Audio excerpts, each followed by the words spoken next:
Olá, Tutameia está ao vivo neste Brasil da pandemia. Estamos aqui nos nossos estúdios quarentênicos, a Eleonora. O Rodolfo. E do lado de lá da tela, nesse mundo gigantesco da internet, está conosco o senador Roberto, né? Sempre aí um político com uma visão profunda dos problemas do Brasil. Antes de a Eleonora falar um pouquinho mais do senador e fazer a primeira pergunta, nós queremos convidar a Requião e você que está nos assistindo a se somar a nós num grande abraço carinhoso de solidariedade a todos os parentes, amigos, conhecidos das vítimas da Covid-19 no Brasil.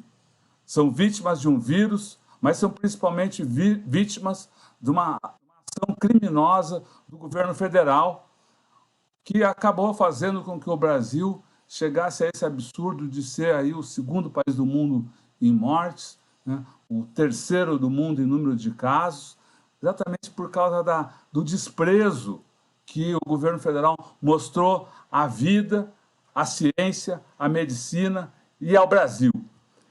Então, nesse momento, a gente se soma, manda esse abraço carinhoso aí a todos, parentes, amigos, conhecidos das vítimas, que chegam hoje, segundo o boletim das 13 horas de hoje, 131.736 mortos pela Covid-19 no Brasil, com 4.335.066 casos registrados aí no boletim de hoje, às 13 horas. Eleonora. Pois é, a gente começa aqui sempre com essa homenagem. Queria agradecer muito a presença do Roberto Requião, governador do Paraná por 3 vezes, senador da República, que tem uma trajetória de vida enorme aí na política brasileira. Eu queria começar lhe perguntando, senador Requião, esse caso, a gente está no meio da pandemia, tem toda essa situação dramática do Brasil. Bolsonaro está mais forte ou está mais fraco?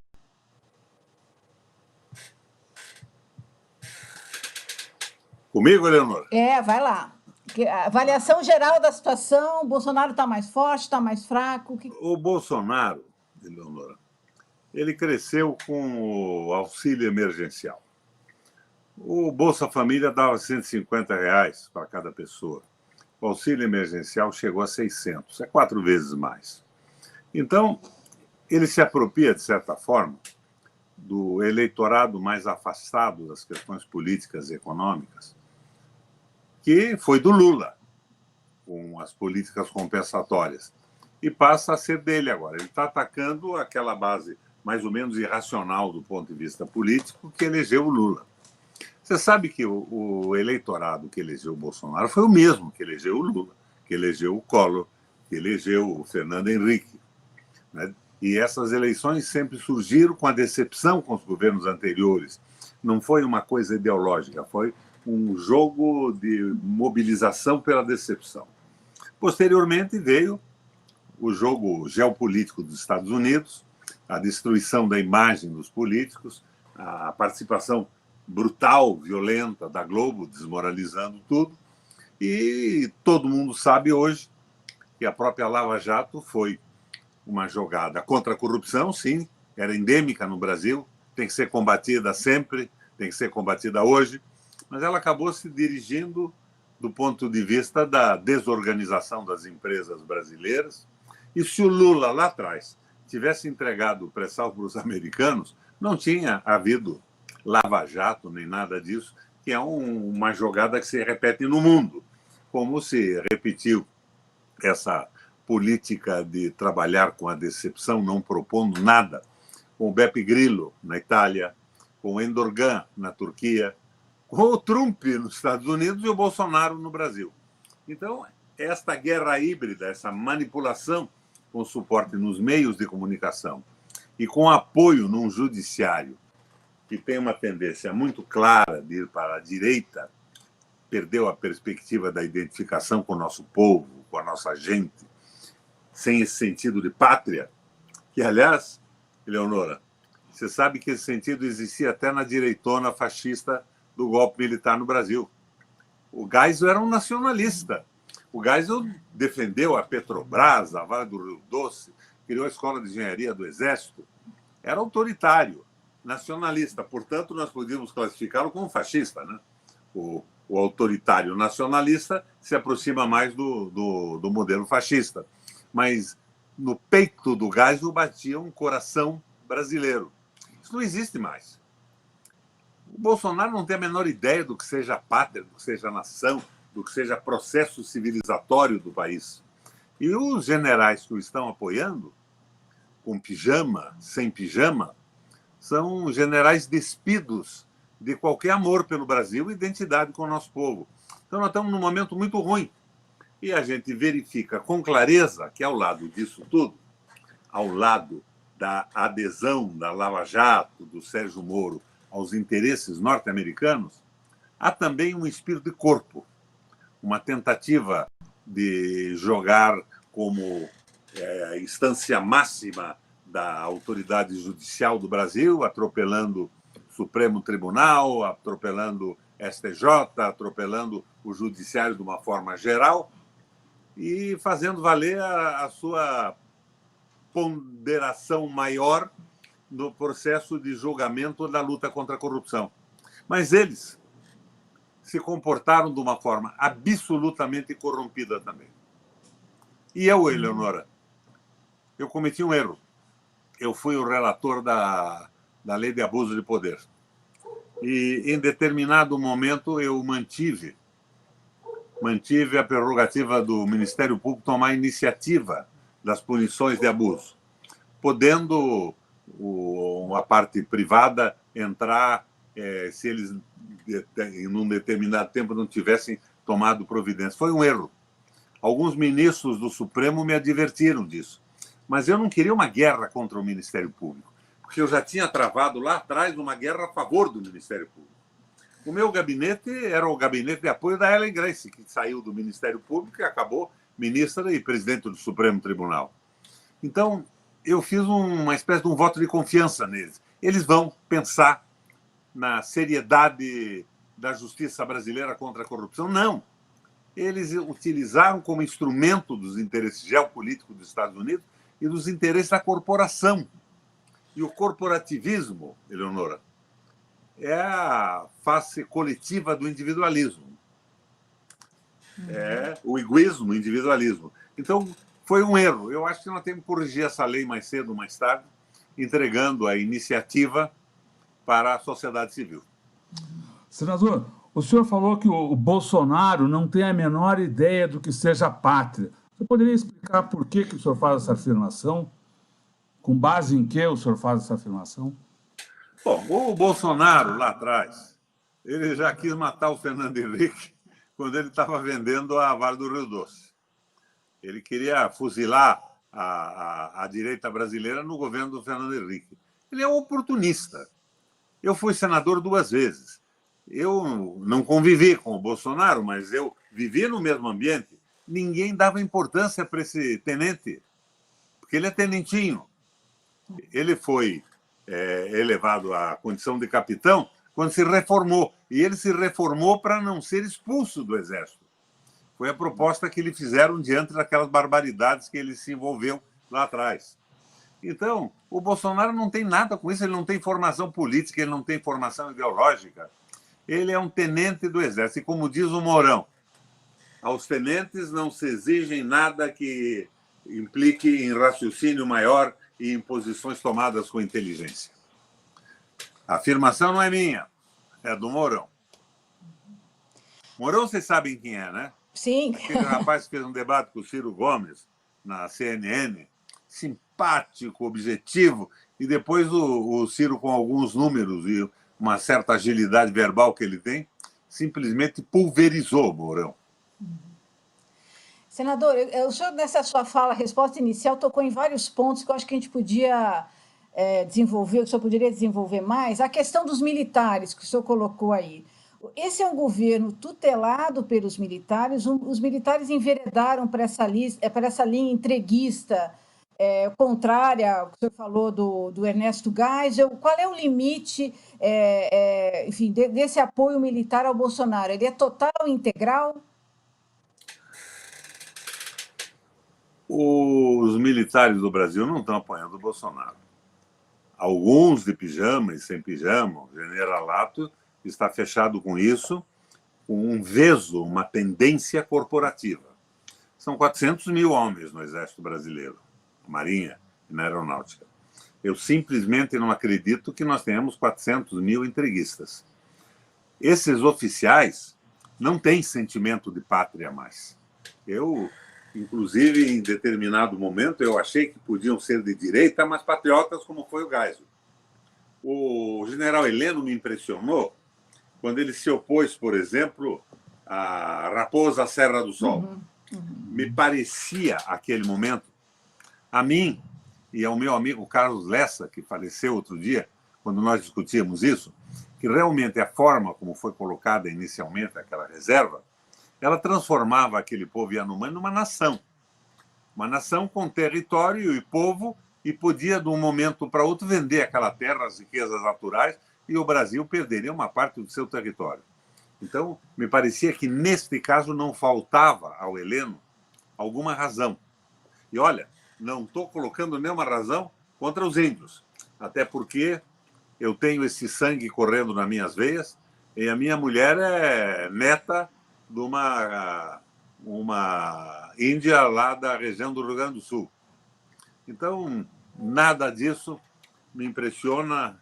Eu sou extremamente favorável à manutenção desses povos indígenas, às suas tradições e à sua evolução intelectual e tudo mais, né? Nós não queremos um jardim zoológico, como dizia o Heleno, transformar o índio num bicho, como fizeram com o negro nos Estados Unidos no século passado, expondo no zoológico. Não é por aí. Mas o Heleno tinha alguma razão. Agora, de repente, ele não tem mais nenhum sentimento de pátria. De repente, eles são servos dos Estados Unidos. Tem um brigadeiro que eu vi na televisão, apresentado ao Trump por um oficial norte-americano, como este aqui está sendo pago pelo Brasil, não é por nós, mas ele veio aqui para me servir. Meu Deus, esse não é o nosso exército.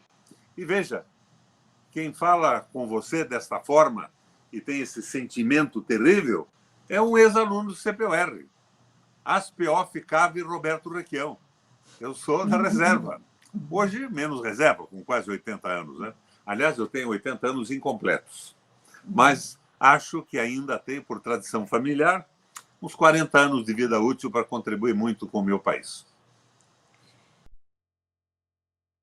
Então, que os militares, é uma parcela dos militares que apoia o Bolsonaro. E o senhor não vê possibilidade de mudança desse rearranjo do Bolsonaro com os militares? Os militares vão ceder em tudo? O que está acontecendo aí? Eles estão funcionando como uma corporação. Já tem 6.700 militares da reserva e da ativa no governo do Bolsonaro. Isso é uma coisa simplesmente inacreditável. Até porque isso acontece, Leonora, porque o raio do Bolsonaro não conhecia ninguém. Ele era um deputadozinho isolado lá no... Ele está pondo militar porque não conhecem mais ninguém, eles não têm contato nenhum. Além de não ter identidade, eles não têm contato com a sociedade brasileira. Então, eles estão agindo corporativamente, melhorando o salário, tentando com isso comprar a tropa. Mas o que vai acontecer é que de janeiro a março desse ano, antes do Covid, que é uma espécie de um acelerador de incêndio, antes do Covid, nós já tínhamos, segundo esta revisão de cálculo do IBGE, perdido 2,5% do produto interno bruto brasileiro.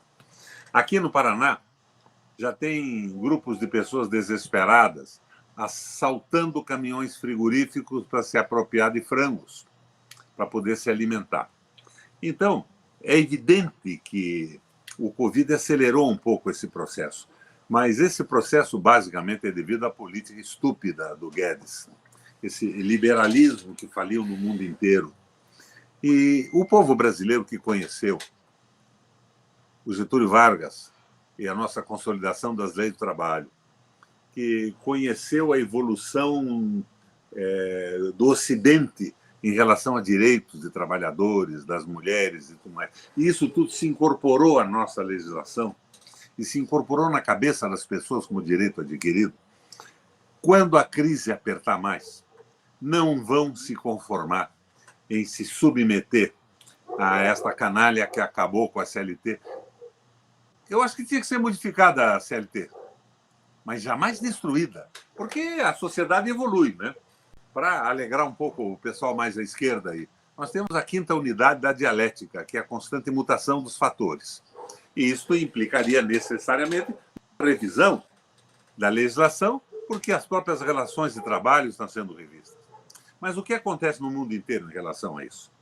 A Alemanha, no setor informatizado, está reduzindo o horário de trabalho para 30 horas. Para quê? Para mais gente entrar no mercado de trabalho e, portanto, mais gente ser mantida no mercado de consumo. O Japão está fazendo a mesma coisa. Os Estados Unidos, no New Deal, no novo pacto, diminuiu a carga horária e aumentou os salários para que se restabelecesse o círculo virtuoso do desenvolvimento. E cá entre nós três, que não nos escutem mais ninguém. É uma confissão muito pessoal que eu faço a vocês. Só o trabalho produz riqueza. Eu quero repetir aqui como eu comecei na minha carreira política, fazendo discurso nos arrabaldes na periferia da minha cidade. Um tronco caído ao lado de uma estrada, partido por um raio, Rodolfo, é apenas um tronco. É um lenho abandonado. Não tem valor econômico algum. Até que o homem se debruce sobre ele com a sua inteligência e o seu trabalho e o transforme num bem econômico. Uma mesa, uma cadeira, uma tábua de lavar roupa. E se é só a inteligência e o trabalho do homem que produz riqueza, como é possível a gente aceitar que o capital financeiro, essa mais-valia apropriada por uma minoria, cada vez mais minoria, cada vez mais rica no Brasil e no mundo, dite as regras e escravize as pessoas, marginalize os trabalhadores e crie uma sociedade para muito poucos? Isso não é sustentável. O Brasil não vai se subordinar a esta loucura de ser transformado numa plantation, como as plantations inglesas, lá na África, e o dia que eles saíram, porque não podiam ficar o tempo todo, não ficou nada do progresso prometido, da evolução, da inteligência, da educação. Então, nós não podemos nos submeter a isso. Por mais que pareça simpático o Mourão, eu achei um encanto o Mourão ontem na CNN. Estava uma graça, simpático. Ele chegou a dizer que não tem incêndio no Pantanal, que é porque o cara está cozinhando lá uma lata de cera cheia de feijão. É possível que isso possa ser assim? E diz que está trabalhando muito para ser vice do Bolsonaro na próxima eleição. O Brasil não vai aceitar isso. O nosso exército, as nossas forças armadas, não vão aceitar isso, por mais que a sua cúpula, a cúpula de hoje, esteja corrompida em favor do seu próprio salário, do seu domínio, da sua aposentadoria especial, da pensão para as suas viúvas, os seus filhos, as suas mulheres. Não vai ser mantido isso, o Brasil não vai aceitar isso. E veja bem, eu como nacionalista, desenvolvimentista, por um projeto nacional, democrático e popular, eu quero forças armadas fortes no Brasil e bem equipadas. Mas não é mais comprando fuzil. Você defende as fronteiras hoje por meios eletrônicos. Você precisa ter mísseis.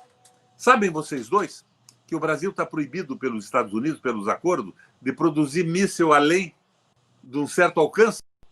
Então, é um foguetório de festa junina. Nós não podemos ter um míssil de alcance maior. Nós estamos na mão dessa gente. E o que é que esta gente quer?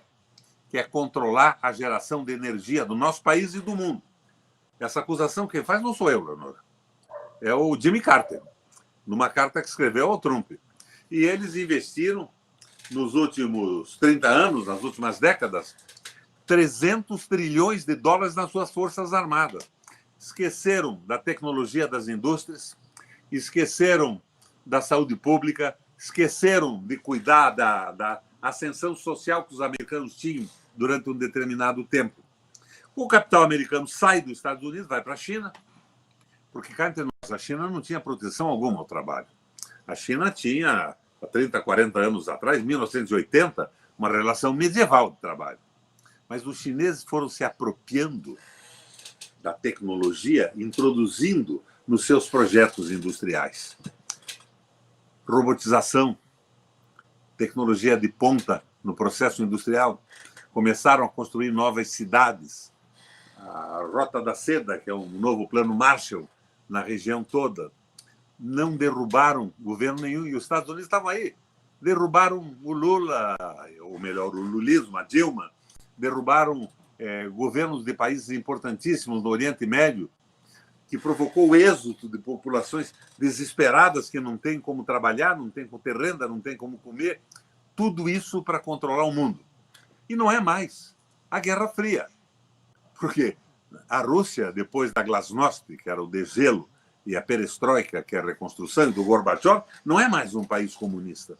Então, nós temos uma luta, não é ideológica, não é pela felicidade das nações, é pelo controle desses grupos que detêm o capital financeiro sobre a geração de energia, retirada de minerais estratégicos dos países, violentamente, como tem feito os Estados Unidos ao longo do tempo. A China não fez nada disso. Então, o Jimmy era aquele plantador de amendoim que virou presidente dos Estados Unidos. O Jimmy simpaticamente diz para o Donaldo. O Donaldo, vocês sabem quem é?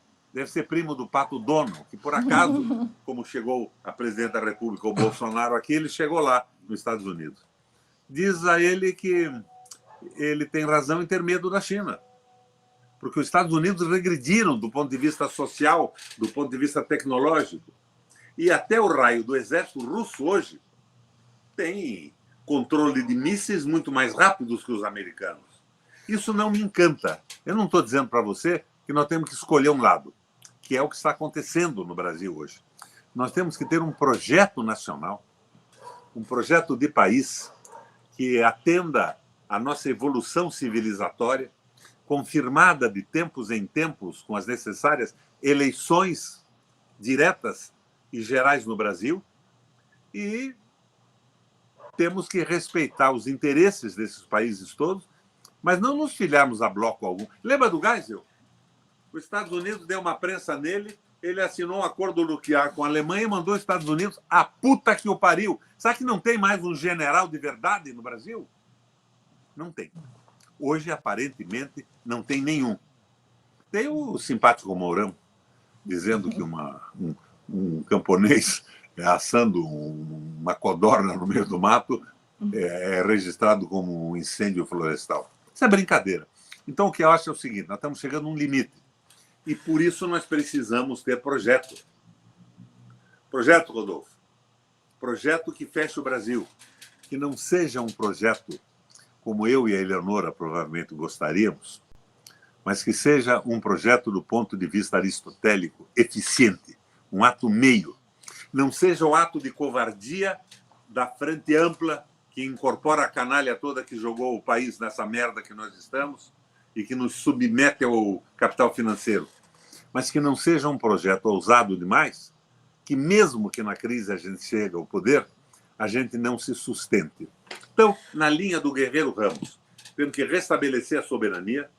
Qualquer projeto de frente tem que considerar o resgate das empresas nacionais estratégicas, tem que considerar o restabelecimento da democracia midiática, tem que respeitar o trabalho e corrigir os absurdos feitos com a CLT e com a aposentadoria. E veja, quando eu digo corrigir, não é restabelecer tudo o que estava lá. Porque você sabe que parlamentares, juízes, promotores e oficiais do Exército estão nadando de braçada num reino da fantasia. E o povo está sendo ferrado. Então, o que nos falta é esse projeto. Em 1980, o Brasil produzia industrialmente mais do que os tigres asiáticos. Eu acho que já falei isso num programa de vocês. Que era o quê? Coreia do Sul, China e dois paisecos do Oriente. Hoje nós não produzimos 10% do que eles produzem. Nós estamos sendo destruídos pela submissão do Brasil aos interesses geopolíticos dos Estados Unidos e do capital financeiro. Agora, pasmem vocês, quem é que disse isso concordando comigo no Senado da República? O general Vilas Boas. Ele disse, numa reunião que nós o havíamos convidado, nós não podemos nos submeter a interesses de outros países. Países não têm amigos, têm interesses. E, de repente, ele está avalizando e ajudando o Bolsonaro a ganhar uma eleição e a propor o quê? O fim do sentimento de pátria, de nação, de identidade e de respeito com o nosso povo trabalhador. Eu não sei o que acontece, que bicho mordeu esse general.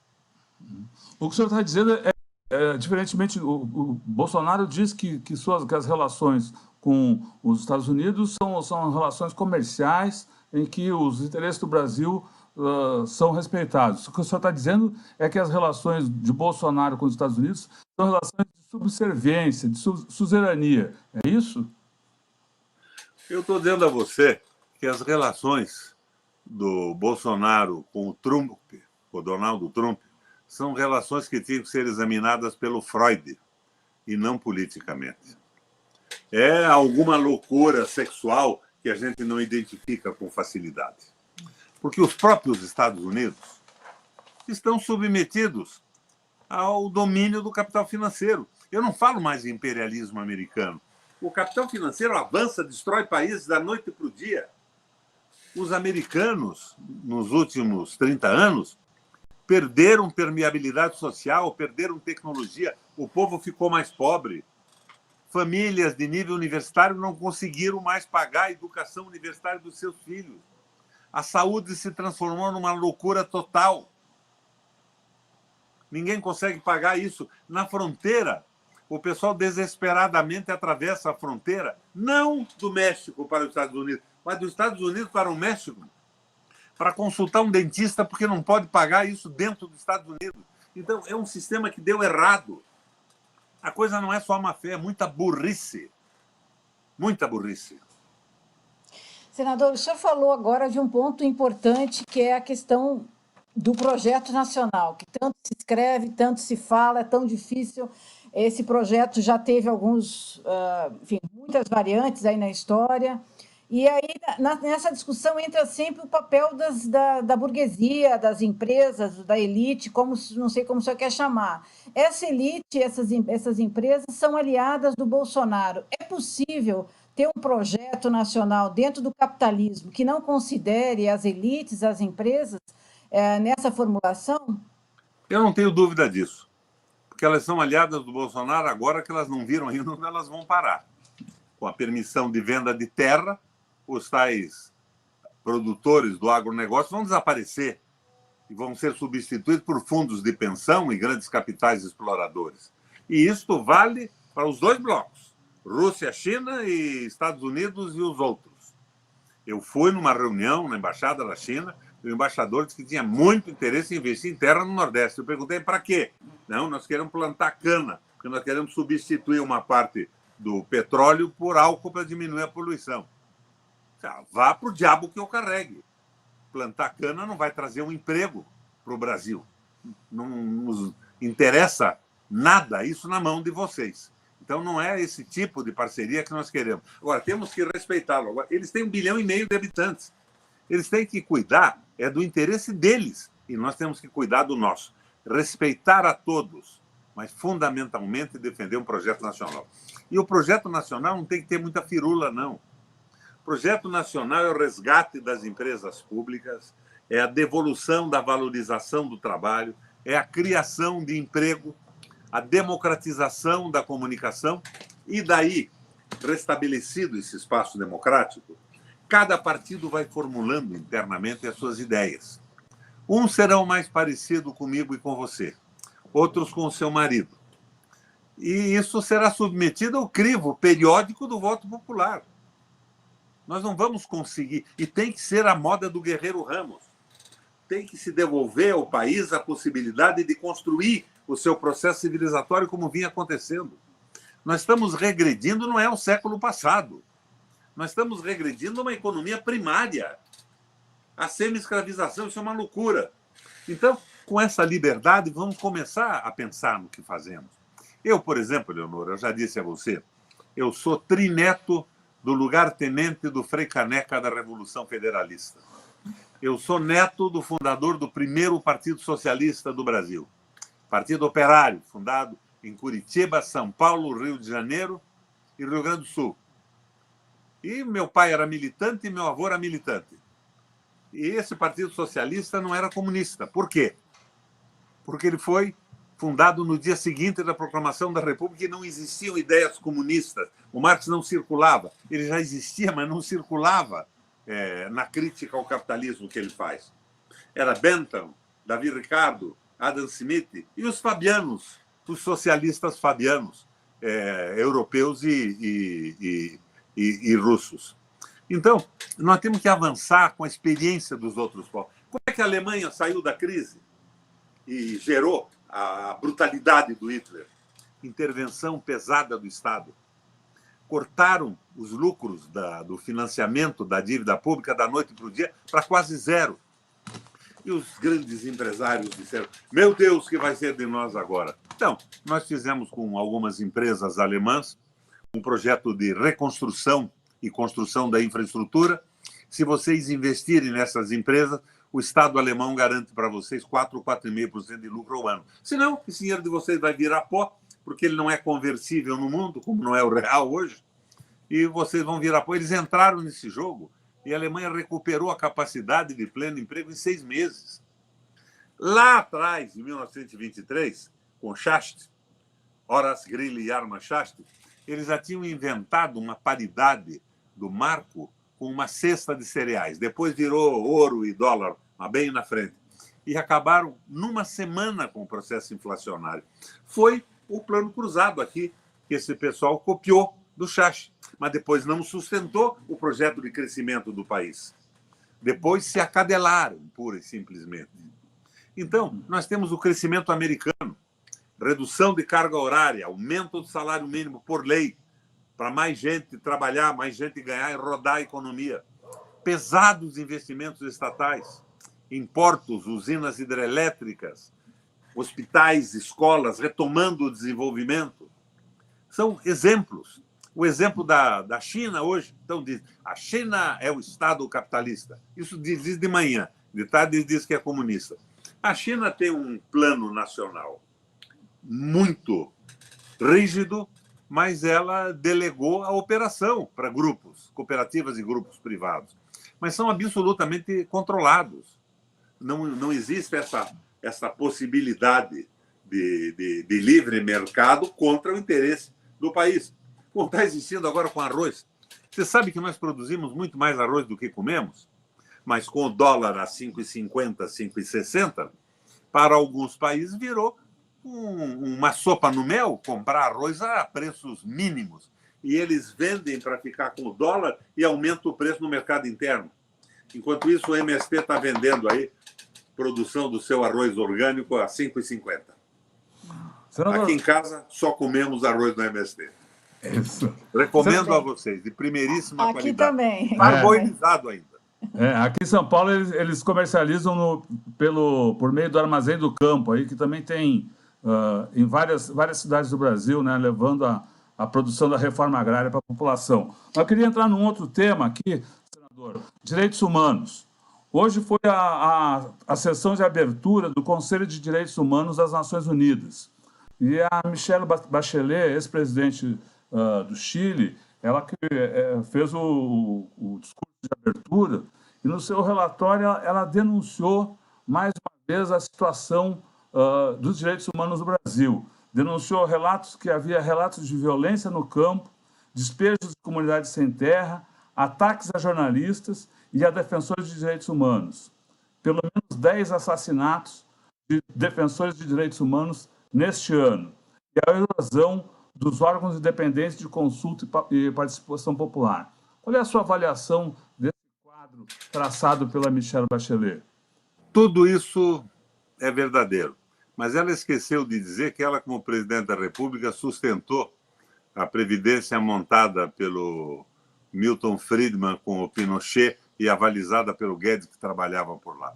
O que eu vejo é que ela disse uma verdade, mas, de repente, essa verdade só é levantada em determinados momentos. Por isso eu insisto, temos que ter um projeto nacional, respeitar os outros países, bater continência para eles. Você sabe que eu me irrito profundamente com essa história da continência do do Bolsonaro. E por que eu me irrito? Porque isso não tem importância nenhuma. A continência surge na Idade Média quando os soldados utilizavam um elmo com viseira. Um soldado cruzava com um oficial ou com outro soldado e ele queria ser reconhecido. Então, o gesto, a continência, era com a mão direita levantar a viseira. Era uma saudação, um gesto de simpatia, um bom dia, mostrando a cara limpa. E o Bolsonaro podia fazer continência para os Estados Unidos, que não é um país com o qual não tenhamos relações, podia fazer continência para a China, para a Argentina, para a Rússia, para Cuba, para a Colômbia, que não tem importância nenhuma, é um gesto de simpatia. E nós ficamos brincando com essas bobagens enquanto não criticamos o domínio absoluto da banca. E vocês sabem que eu fiz um comentário sobre o discurso do Lula, alguns apartes que eu faria a ele, se me fosse dada essa oportunidade. E um dos pontos que eu critiquei ou analisei com mais insistência foi aquela tese do meu amigo Haddad de que o Banco Central tem que ser independente. Com um Banco Central independente, não precisa de Haddad, de PT, de eleição governamental, porque o banco passa a mandar no Banco Central, mandar na economia brasileira. Então, essa tapeação toda é que me irrita. Ao mesmo tempo, critica a continência do Bolsonaro à bandeira americana. Olá, faço eu também uma continência, mas faz a sua subserviência se manifestar em relação ao capital financeiro. Assim não dá. Eu acho que eles têm que começar a entender que o Brasil precisa ter uma solução brasileira, verdadeira, respeitando o país, mas deixar essa brincadeira. O que a mulher do Bolsonaro recebeu, não recebeu, que cuide disso a polícia, o Ministério Público. Nós temos que cuidar disso. Para isso estamos militando em partidos políticos. E eu, nem isso posso dizer mais, eu estou no PMDB ainda. Sou o filiado número 1 do PMDB. E o PMDB se transformou naquilo que vocês sabem, né? Partido de apoio absoluto ao Bolsonaro, para minha vergonha e meu horror. Senador, o senhor falou há pouco que o que o Bolsonaro está fazendo, no limite, é contrário aos interesses da própria burguesia nacional. O senhor citou o caso dos agricultores. O senhor enxerga um rompimento possível ou essa burguesia está amarrada com Guedes e engole o Bolsonaro e vai estar com o Bolsonaro, seja o que for? No momento, eles não estão tristes, não estão ganhando dinheiro. Amanhã eles vão perder totalmente o poder. Então, esse projeto nacional tem que reunir pelo menos 70% do país. Não pode ser o projeto dos nossos sonhos utópicos, embora a utopia, na sua realização, seja a fórmula do progresso da humanidade. Mas nós temos que ter um plano que considerasse essas forças todas, restabelecendo a democracia, a soberania, o direito do trabalhador, para nós podermos avançar. Vou na linha do Guerreiro Ramos. Vamos por etapas. Como dizia o esquartejador, vamos por partes. Mas esse projeto conquista essas elites? Eu acho que a crise que vai chegando aí vai levar todo mundo para o mesmo barco. E as elites que não serão conquistadas são os grandes beneficiários do capital financeiro, os muito ricos e tal. E, como diria o Olavo de Carvalho, utilizando uma expressão muito encontradiça nos seus textos, eu quero que essa elite vá para a puta que pariu. O que me interessa é o povo brasileiro, o nosso processo civilizatório no nosso país, para os nossos filhos e para os nossos netos.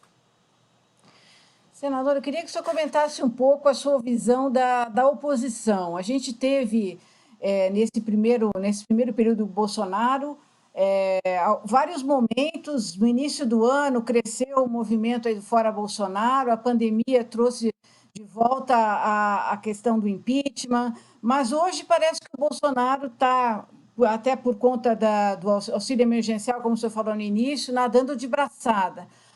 Por que a gente não consegue fazer uma oposição? Por que a oposição não consegue, enfim, fazer um movimento mais forte contra um governo que tem características fascistas?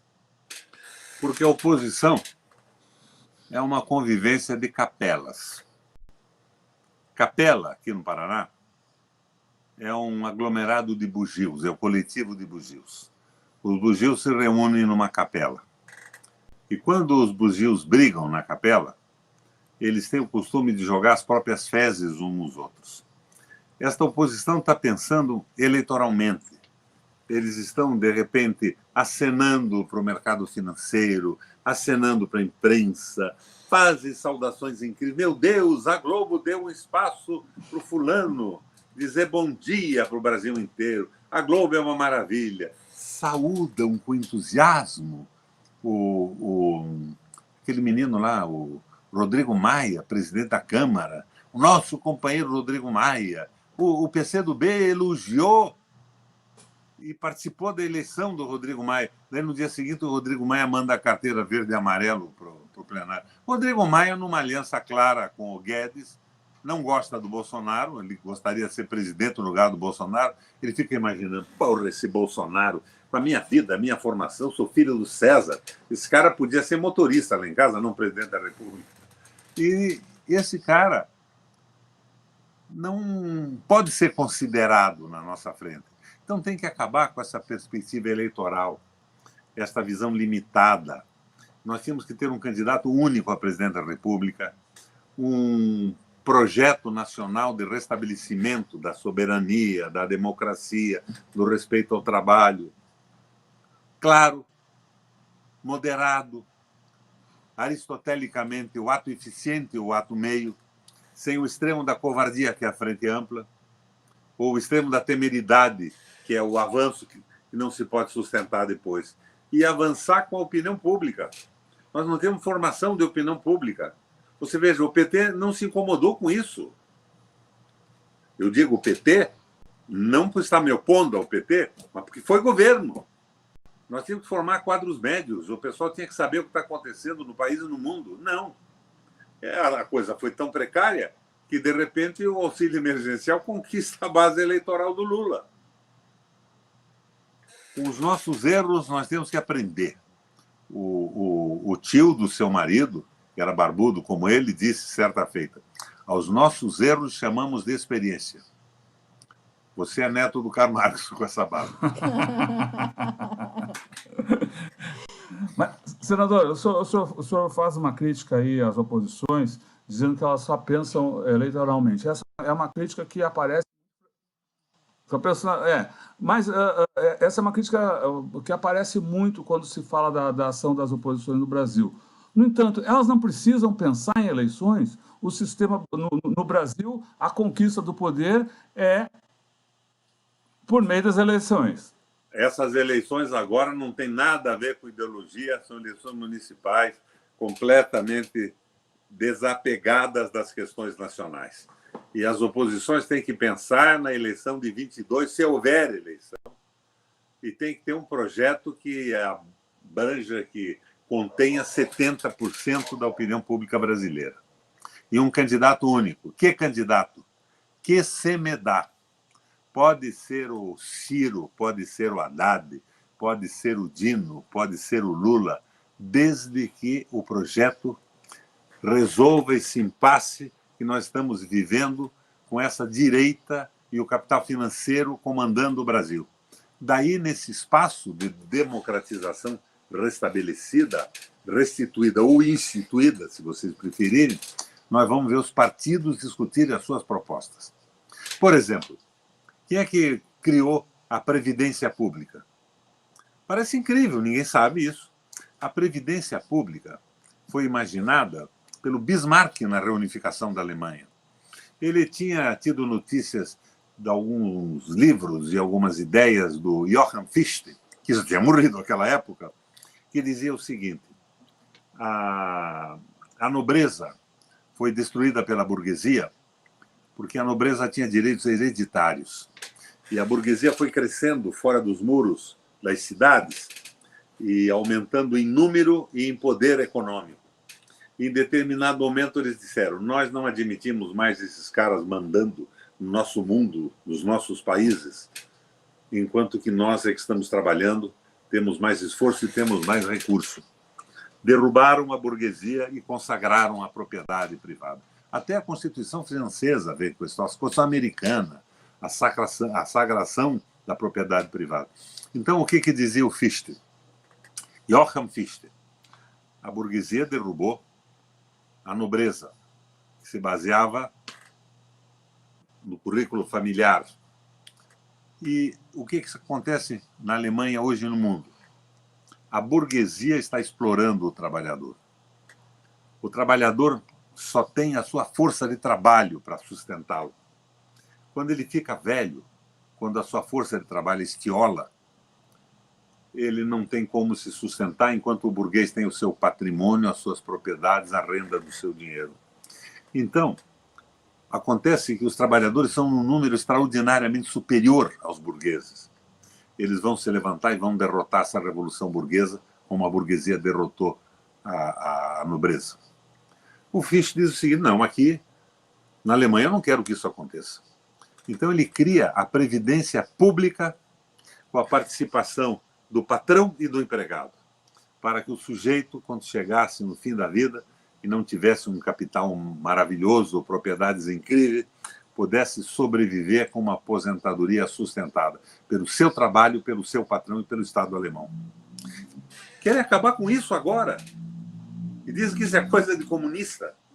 Aliás, eu sempre achei aquele Bismarck com cara de comunista. Embora fosse bem antes do Marx. O senhor disse que a oposição tem que marchar unida com um candidato único para as eleições de 22, deveria marchar unido. Agora, como chegar a essa união? Nós tivemos, houve o golpe no Brasil em 2016, depois houve a eleição de Bolsonaro em 2018, e muitos setores da oposição diziam e avaliam que é um governo fascista contra o qual deveria haver uma frente única. Frente que nunca se organizou. Hoje o Brasil vive a maior crise, talvez seja uma das maiores, se não a maior crise de sua história, com essa pandemia. E, novamente, os setores da oposição dizem é preciso unir o Brasil para enfrentar a pandemia e o amigo número 1 da pandemia, o Bolsonaro. No entanto, isso não acontece. O que falta para unir todos esses Enquanto isso, cada capela, que é um partido, com seu bugio-mor, tenta fazer pactos eleitorais, admitindo o domínio do capital. Eu acho que o último discurso do Lula foi interessante, porque ele não abordou a tese que eu acho fundamental, que é o Banco Central dependente da banca e da minoria rentista, mas ele falou de novo no trabalho, que é uma das bases do início do PT no Brasil.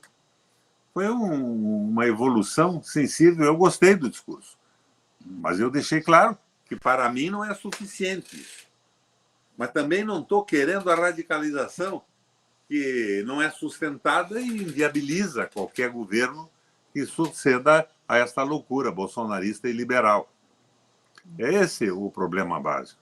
Então, nós temos que nos convencer disso, senão nós vamos ver na crise, na anarquia total, na anomia que o país está sofrendo, sem regra para nada, sem justiça, sem nada, a justiça servindo a interesses de grupos econômicos, de riqueza de juízo. Olha, um país, Lucena, onde uma banca de advocacia, de repente, fatura de um cliente 100 milhões, 150 milhões, para vender o quê? O seu conhecimento do direito que você adquire em 5 anos de faculdade podia reduzir isso, como nos Estados Unidos, para 2 anos, 3 anos, sei lá. Eles estão vendendo o quê? Estão vendendo lobby. Estão vendendo ligação com o poder público e estão vendendo a capacidade de influir, convencer ou comprar os juízes que vão julgar as ações. Essa bagunça tem que acabar. A minha proposta, por exemplo, seria acabar com esse direito romano-germânico, com 1000 instâncias e ações. Eu estabeleceria, como propõe o meu avô, meu bisavô, no partido que ele propôs para o Brasil, uma espécie de justiça de conciliação, sem essas instâncias todas, resolvendo rapidamente os problemas. Senador, nesse pequeno período que a gente teve a nossa comunicação interrompida, eu aproveitei para ler alguns dos comentários dos internautas, comentários, perguntas, tal, todo mundo elogiando, mas teve agora não estou com o nome dele aqui, mas eu citei o nome dele quando falei, que fez um apelo ao senhor para sair do MDB. O senhor... Ele quer que eu vá para o partido do... Como é que era o nome daquele ministro da Fazenda do Lula? Ele que foi prefeito lá de Ribeirão Preto? O que importa é a posição que você toma. Eu estou isolado no meu partido. Mas eu não vejo necessidade, não sou candidato a nada, eu estou tentando contribuir para que a gente tenha, a fim e a cabo, um projeto nacionalista, democrático e popular, transitório para a gente passar essa fase terrível que nós estamos vivendo. Ele quer que eu vá para o partido do Haddad para propor Banco Central independente? Eu gosto muito do Haddad, foi um baita ministro da Educação, vocês sabem disso, mas não dá, né? No Marcos Lisboa, que agora se manifestou até contrário à não taxação de livros, aliás, é uma besteira total. O imposto do livro não altera nada. O problema do livro é que é um monopólio de editoras. Eu aqui no governo do Paraná, não estamos no ar mais, né? Não, tá no ar, está gravando. Eu aqui no governo do Paraná, eu convoquei professores da universidade e da minha rede, bons professores, para produzirem livros. E daí eu fiquei pasmo. Sabe quanto é que me custava um livro depois de mandar imprimir? Papel não tem imposto, nem para jornal, nem para livro. R$1, R$2. Sabe quanto é que a gente pagava para as editoras nas concorrências públicas? 50, 60, 100. Daí eu percebi que só é um monopólio. Eles contratam um professor bom, pagam para ele aí $2, $3 mil para fazer um livreto e depois vendem para o Estado esse troço por 40, 50, 60, 100. E eles pegam livros com os direitos autorais já prescritos, em domínio público, mandam fazer uma tradução nova, embora já existam outras, e dizem que aquilo é original. É a mesma coisa que diminui o imposto de remédio. Os caras vivem da patente e do domínio do mercado. Você diminui o imposto do remédio, não vai baixar um tostão, eles vão cobrar sempre o máximo que puderem para vender. Então, essa reivindicação é de editora e a de remédio é de laboratório. Não tem muito sentido isso. Nós temos que acabar com o monopólio da edição dos livros. O autor mesmo nunca ganha grande coisa, não. É o monopólio da edição. E nessas concorrências nacionais, estaduais e municipais, eles se consertam e empurram preços que não é nem 100% a mais, é 500% a mais do custo. Então precisa acabar. É isso que me irrita um pouco, Eleonora. Daí o pessoal da esquerda toda querem tributar o livro. Eu vi o Cristóvão Buarque reclamando da tributação do livro. Já reclamaram também da tributação dos medicamentos. Não altera o preço para o consumidor final nem para o Estado. O que altera é o que eu fiz. Convoquei os meus melhores professores, mandei redigirem livros, mandei imprimir. E daí coloquei livro abundante de qualidade para a população do estado do Paraná que estava nas nossas escolas. Variação de autores e tudo isso, os próprios professores terem uma margem de escolha, mas não é o imposto que altera isso. Deixem de brincadeira. Senador, eu queria lhe perguntar ainda sobre o projeto nacional. O senhor tem sido muito enfático, com razão, na questão da primazia, do privilégio que tem o mercado financeiro no exterior e no Brasil e que resulta nessa situação de aprofundamento das desigualdades. Hoje, no Brasil, até em razão dos desdobramentos da Lava Jato, muitas empresas nacionais faliram e hoje, basicamente, o que tem de capital nacional são os bancos brasileiros, que são grandes empresas, são talvez o setor mais... E o agronegócio. E o agronegócio, mas o agronegócio mais disperso, porque a gente não tem tradings brasileiras, né? Eu digo, o capital nacional hoje, se for falar em termos de peso, os bancos são o forte do capital nacional. Como conciliar essa visão nacionalista e a questão digamos, da do poder exagerado que tem o mercado financeiro no Brasil e no exterior? Não vamos inventar nada novo. Vamos fazer o que fez o Horace Greeley e Arnold Schacht na Alemanha. Da noite para o dia, ele disse para os banqueiros: não pagamos mais juros na rolagem da dívida. Ai, meu Deus, o marco não é conversível, o nosso dinheiro vai virar apólice. Não. Vocês podem investir agora nas empresas que estão reconstruindo a Alemanha. Criou uma moeda na moeda, que era o MEFOR, que é o setor metal mecânico, e vocês vão ganhar 4,5% ou 4% ao ano se vocês aplicarem nisso. Então, esse dinheiro que não produz um botão, uma luva, a peça de uma máquina e ganha do seu próprio giro, vai trabalhar agora para a reconstrução da Alemanha. Mas, para isso, você tem que ter um Banco Central dependente, não o independente do Marcos Lisboa e do Haddad. E veja bem, é o único defeito que eu vejo no Haddad. Eu acho ele ótimo. O senhor acha que esse discurso do Lula, que o senhor comentou há pouco, é uma virada na conjuntura para a oposição ou não? Foi um avanço. Faltou, eu fiz esses reparos, faltou isso. E um projeto mais claro, né, para mexer na vida da população, de criação de emprego, de aumento de salário. E eu acho que, se queremos um Brasil independente, temos que repensar nessa doação de estatais estratégicas. Não de todas, né? Você lembra o Fernando Henrique? Ele estatizou 63. Eu acho que uma boa parte, Eleonora, eu, você e o nosso barbudão aí, concordaríamos com ele. Eram empresas que não serviam para nada, foram criadas lá atrás num governo para fazer determinada coisa, algumas com grande sucesso à época, e de repente viraram só um plano de cargos e salários e reivindicações e greves, mas não de trabalho. Então, não se pode considerar isso uma empresa estratégica. Mas as estratégicas têm que retornar ao domínio absoluto do Brasil, que é o petróleo, que é a água, essa loucura que estão fazendo com a água aí. Agora, tem que deixar isso claro, porque o que aconteceu na época que o Lula tomou posse, ele fez aquele acordão, você lembra?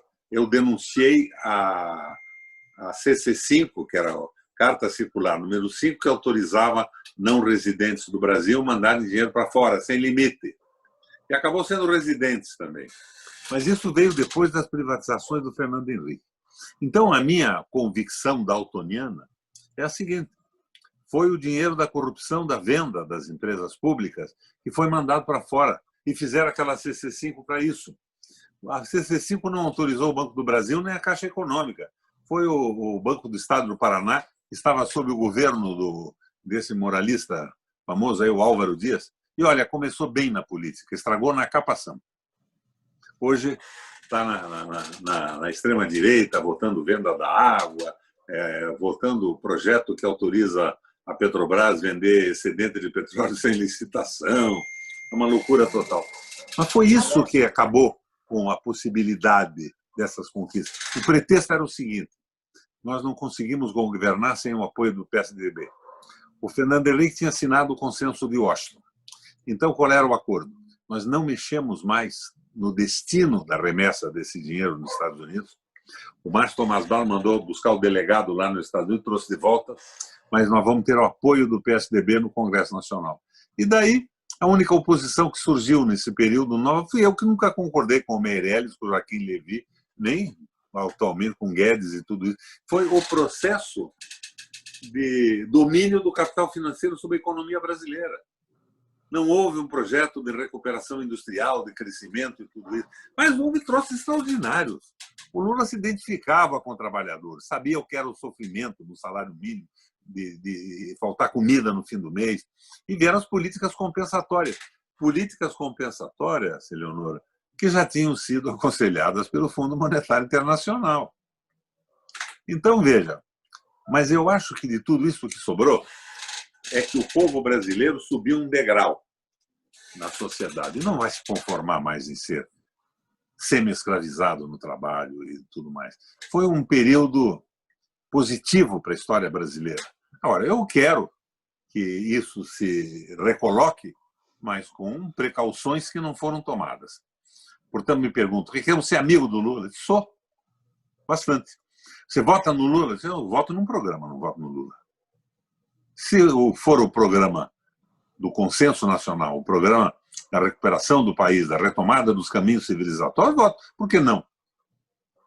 Agora, acho que todos eles estão errados. O Ciro, o que o Ciro está fazendo? O Ciro, inspirado no que aconteceu com a despolitização da política no mundo, eu já citei para vocês aí o Endorgan, o Beppe Grillo, o Trump, esse jogo geopolítico dos Estados Unidos, a guerra híbrida, ele jogou um jogo despolitizado. Agora, não dá mais para ter isso, tem que ter um projeto nacional. Essa loucura de não dizer nada, que foi o Bolsonaro. Qual é a sua opinião? Fala lá com o posto Ipiranga. Eu quero acabar com os ladrões, meter bala nos petralhas, nisso e daquilo. E tinha corrupção no Brasil. Não era o PT. O PT também, não é? O cara que eu não lembrei o nome, agora veja, esses cabos acabam sendo esquecidos na história do Brasil. Era o famoso Palocci. Então o cara me diz, por que você não sai do PMDB só se o Palocci assinar a minha ficha do PT? Bom, ao diabo que eu carregue, não é o momento de discutir isso. Eu estou apostando na unidade. E para apostar na unidade, eu fui governador 3 vezes, eu fui presidente do Parlamento Europeu Latino-Americano nos últimos 2 anos do meu mandato, conhecendo as medidas econômicas e as lideranças do planeta.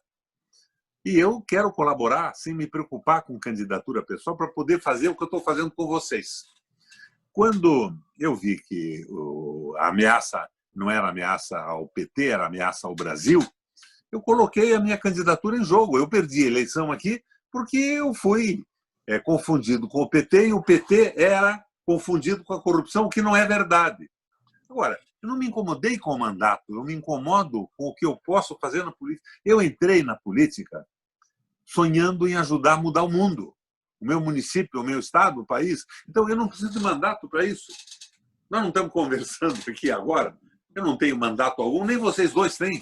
Nós estamos tentando colaborar para elevar o nível de compreensão do brasileiro sobre o que acontece no país e fora dele. De dentro para fora, de fora para dentro. Pensar de fora para dentro. Como é que a eleição americana vai interferir aqui? Não vai. Não vai. Não vai, não vai. Quem é que grampeou a Dilma, Eleonora? Foi o governo do Obama. Agora, você não vai me pedir para dizer que não foi um progresso nos Estados Unidos a eleição do preto Obama. Foi. Avançou para burro. Depois do Mississippi em chamas, 30 anos depois, o Obama Celeste, é uma coisa maravilhosa. Mas as guerras do Obama foram guerras imperiais. Matou gente, destruiu países, desabrigou sociedades que estão atravessando fronteiras em desespero hoje, num êxodo fantástico e fantasmagórico. Então, nós estamos evoluindo nesse processo. Mas não vai mudar nada, nada, nada. O Biden era o vice do Obama. Será que esqueceram disso? Quem é que grampeou a Dilma e a Petrobras? Mas o Bolsonaro não perde um apoio importante? O Bolsonaro já perdeu apoio no Brasil. Nesse circo liberal da política brasileira, em que o proprietário da lona é o Guedes, operando para o capital financeiro, o Bolsonaro é animador de picadeiro. O Bolsonaro não é liberal, não é nada. Ele queria, eu insisto, ele queria matar o Fernando Henrique na privatização da Vale do Rio Doce. Ele faz qualquer jogo, é um oportunista. Baixo clero. É o cara que fica com o salário dos funcionários. Ele, os filhos, a família e toda essa geração de parlamentares, da Câmara de Vereadores até a Câmara Federal. Bolsonaro não é nada.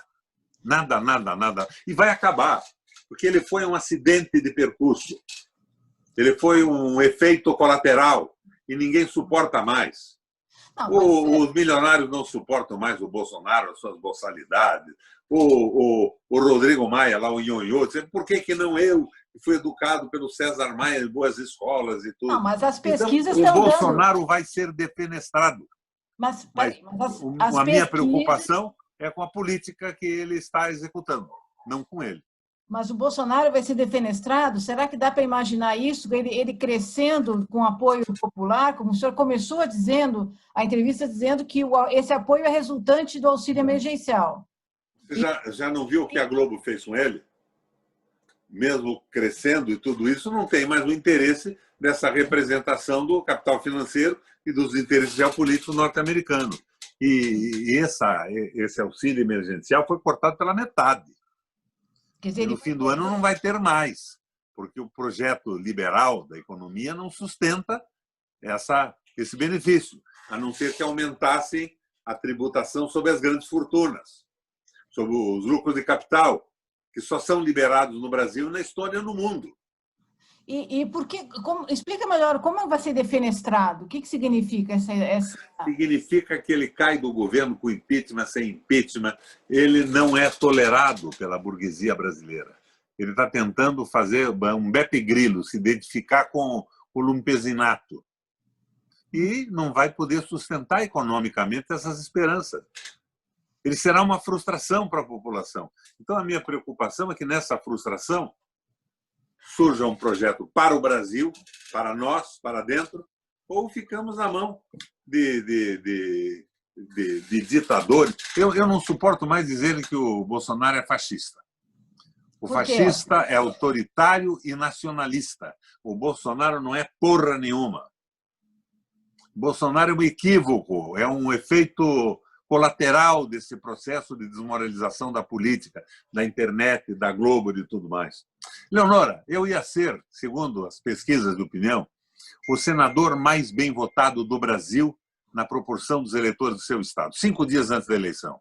Daí, hoje eu soube que adversários meus compraram 10 mil chips de telefone e veio aquele troço. O Requião é um marajá da política, um velho, embora eu não tenha essa barba elegante do seu marido, um velho aposentado que ganha 450 mil reais por mês. Eu não sabia disso. Entupiram o Paraná com centenas de milhares de fake news de WhatsApp. E eu perdi a eleição. O Requião bate na mulher. Minha mulher está aqui do lado. Quem apanha aqui em casa de vez em quando sou eu. Eu não bato em ninguém.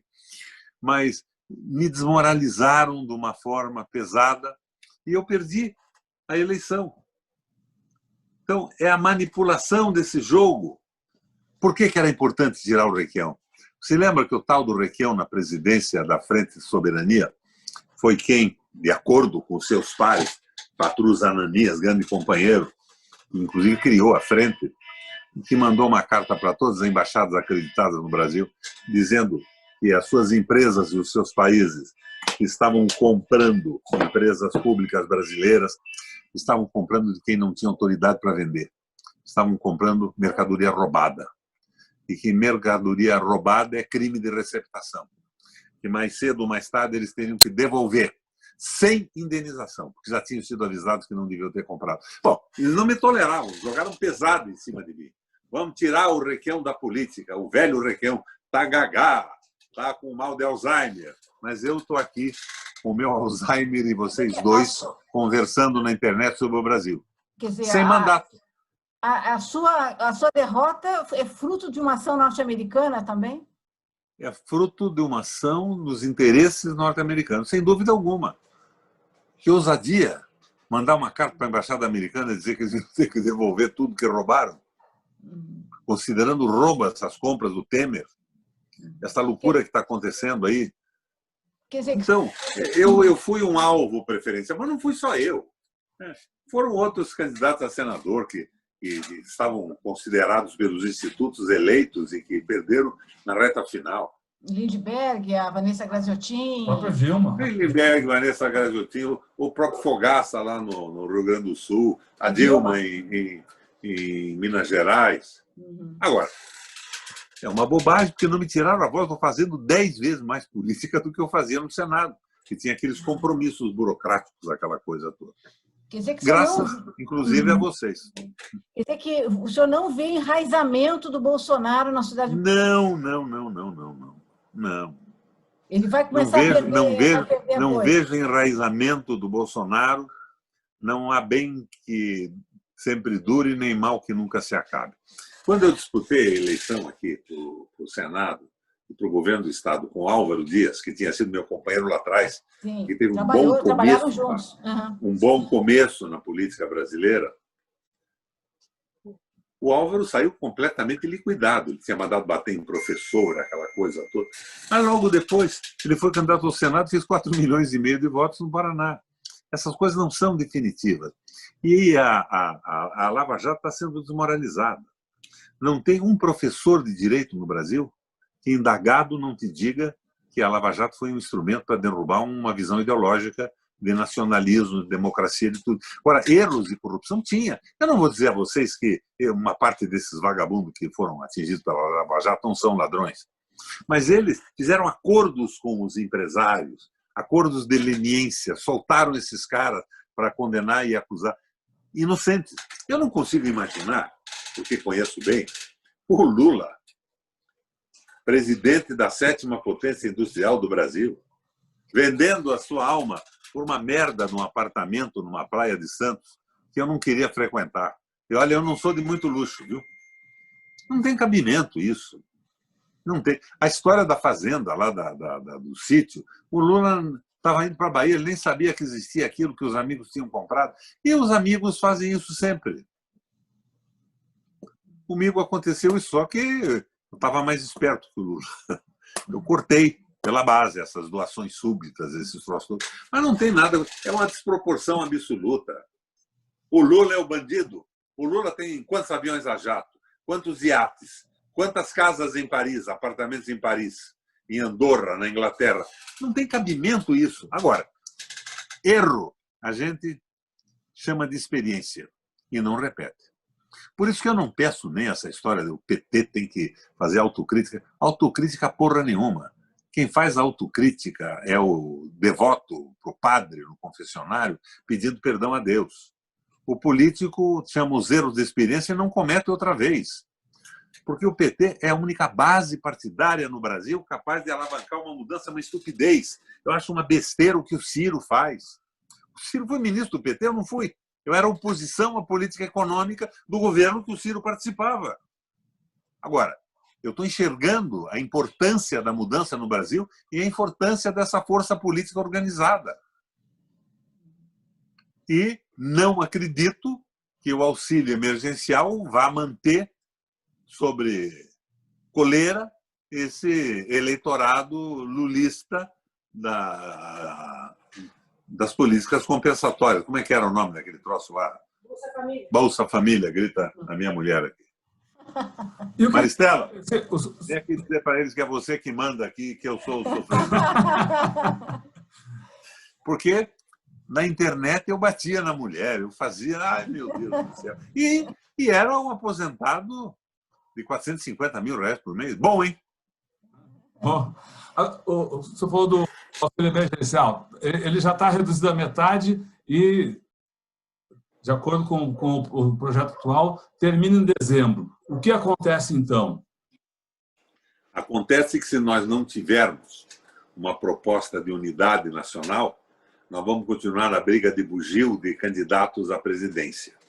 Candidatos à presidência que, no momento, apesar de toda a boa imagem que eu tenho deles da administração, me aceita a Alcântara entregue para os americanos, privatiza o gás da sua capital, propõe Banco Central independente no meio de uma jornada eleitoral. Nós precisamos de um projeto sério, factível, sustentável e moderno que incorpore 70% da população. Você diz, não, mas os grandes milionários não vão entrar. Então, vamos tratá-lo como trata Olavo de Carvalho e os seus desafetos. Nós vamos cuidar do Brasil, de um projeto nacional que restabeleça a esperança do povo brasileiro. Que eu quero estar vivo para acontecer isso. Eu tenho 80 anos incompletos. Portanto, só mais 40 de vida útil. Depois me aposento, vou morar num sítio aí, criar galinha.